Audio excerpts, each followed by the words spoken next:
It's impossible to escape from because when I was in college, that's how I had money. My father would transfer me money to a credit card.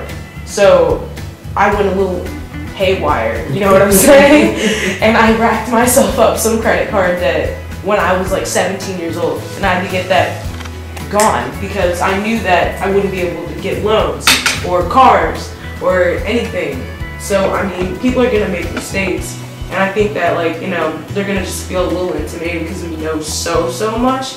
But I think that, like, we should, like, just tell them, calm down, carry on with your life, man. Like, you'll get this. We're just trying to help you out so that you don't make even worse mistakes than what we've probably already made ourselves. You know what I'm saying?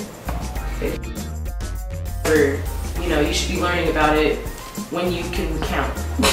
You know what I'm saying? Like when you're like 4 years old, you should be able to, like, you know, when I was a kid, my mom always told me to, like, you know, save your money or else you're not gonna have, you know, because I always wanted Pokemon cards and she wouldn't buy me any after like the first 10 packs of Pokemon cards. So I would get an allowance for doing chores around the house.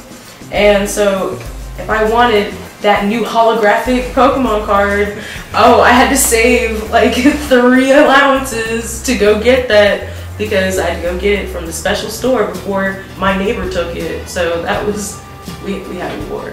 But it was worth it though. I didn't like saving it because I wanted to buy candy or chips or whatever, but I knew that if I wanted that holographic Mewtwo card, I had to save it. And then, you know, even now, as you know, as a young adult with a newborn son, you know, my priorities are completely different now. I'm turning 20 on Monday, and my life pretty much has already ended. Like my teenage years, my partying years, I mean, bye.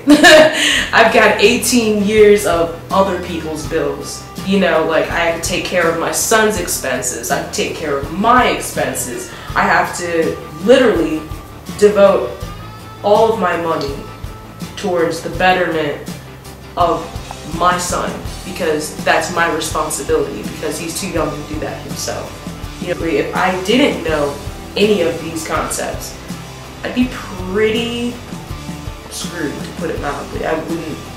I would just be spending it on what I want and not thinking about my son, who is, you know, an infant. Like he doesn't know any better. He can't do any of that for himself. So this one is my best friend. Creating financial freedom is a matter of developing the right habits.